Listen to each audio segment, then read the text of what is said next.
नमस्कार। आइए आज भगवद गीता के चौथे अध्याय की यात्रा पर चलते हैं। ये अध्याय हमें सिखाता है कि कैसे कर्म के चक्र के बीच में ही एक नई शुरुआत की जा सकती है। देखिए, पिछले अध्याय में कृष्ण ने ये तो साफ कर दिया था कि कर्म से कोई बच नहीं सकता। तो एक बहुत ही स्वाभाविक सा सवाल मन में उठता है कि अगर कर्म करना ही हमारी नियति है, तो क्या हम बस उसी के जाल में फंसते चले जाएंगे? और बस यहीं से अध्याय 4 एक बहुत ही खूबसूरत एक नई दिशा देता है। ये अध्याय कर्म के बंधन की नहीं बल्कि कर्म के जरिए ही खुद को नया करने की बात करता है। ये मुक्ति का एक आश्वासन है। कृष्ण अर्जुन को समझाते हैं कि ये जो ज्ञान वो दे रहे हैं, ये कोई आज की बात नहीं है। ये ज्ञान समय से परे है, कालातीत है। ये हर युग में, हर समय में सामने आता है, खासकर तब जब इंसानियत अपनी राह भटक जाती है। और इसी बात को समझाते हुए कृष्ण वो शब्द कहते हैं जो सदियों से हमारे कानों में गूंजते आए हैं, यदा यदा ही धर्मस्य ग्लानिर्भवति भारत। ये भगवद गीता के चौथे अध्याय का 7वां श्लोक है, जो संतुलन के वापस आने का एक वादा है। इसका सीधा सा मतलब ये है कि जब जब धर्म यानी जो सही है, जो व्यवस्था है, उसकी हानि होती है और अधर्म यानी अव्यवस्था और केओस बढ़ता है, तब तब मैं खुद को प्रकट करता हूं। लेकिन यहाँ प्रकट होना सिर्फ किसी के जन्म लेने की कहानी नहीं है। इसे हम एक आंतरिक प्रक्रिया की तरह भी देख सकते हैं। सोचिए, जब हमारे अपने अंदर का संतुलन बिगड़ता है, जब हम भीतर से रास्ता खोया हुआ महसूस करते हैं, तब अचानक एक समझ, एक स्पष्टता का जन्म होता है।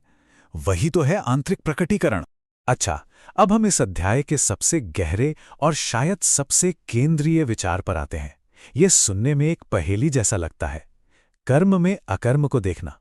और यहीं कृष्ण उस रहस्य को सामने रखते हैं जो एक ज्ञानी को सबसे अलग बनाता है। वो कहते हैं, कर्मण या कर्म या पश्चेद अकर्मणि च कर्म यः।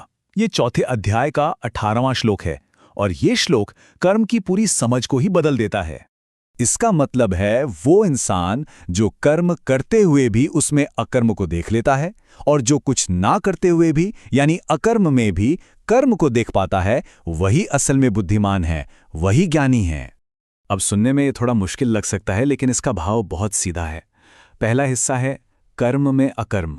इसका मतलब है कि आप कोई भी काम कर रहे हैं, लेकिन अगर आपका मन उसके नतीजे से, उसकी चिंता से बंधा हुआ नहीं है, तो वो काम होकर भी आपके लिए कोई बंधन नहीं बनता। और दूसरा हिस्सा अकर्म में कर्म।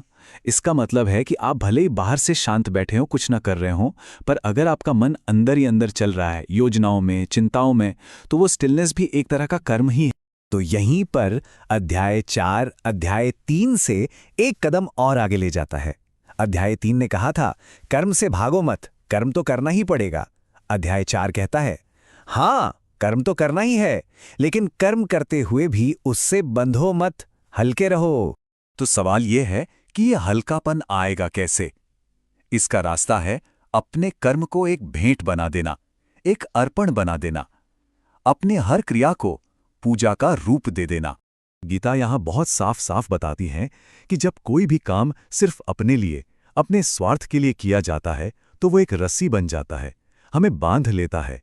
लेकिन वही काम जब एक अर्पण की भावना से, एक यज्ञ की तरह किया जाता है, तो वो हमें आजाद करता है, मुक्त करता है। और आखिर में ये पूरा अध्याय हमें एक ही सच पर लाकर खड़ा कर देता है, सब कुछ हमारी दृष्टि पर, हमारे देखने के नजरिए पर निर्भर करता है। एक नई शुरुआत के लिए शायद हमें हालात बदलने की जरूरत नहीं है, बस अपनी दृष्टि बदलने की जरूरत है। ये अध्याय एक बहुत गहरा सुकून देता है, एक आश्वासन देता है कि हमारे अतीत के काम, हमारे पुराने कर्म हमें हमेशा के लिए जकड़ कर नहीं रख सकते। जिस पल हमारी देखने की दृष्टि बदलती है, उसी पल हमारे कर्मों का रूप, उनका असर, सब कुछ बदल जाता है। तो आज की इस बातचीत से अगर एक बात याद रखनी हो तो वो ये है कि जीवन का बोझ हमारे कामों की गिनती से नहीं बल्कि उस नज़र से तय होता है जिससे हम उन कामों को करते हैं। जीवन भारी होगा या हल्का, यह हमारी अपनी दृष्टि ही बनाती है। अब एक और सवाल उठता है, अगर कर्म करना जरूरी है और उसे अर्पण की भावना से भी करना है, तो क्या इस सब भागदौड़ के बीच मन पूरी तरह से शांत रह सकता है? इसी सवाल का जवाब हमें अगले अध्याय में मिलेगा, जहां से गीता हमें संतुलन का एक और नया रास्ता दिखाएगी।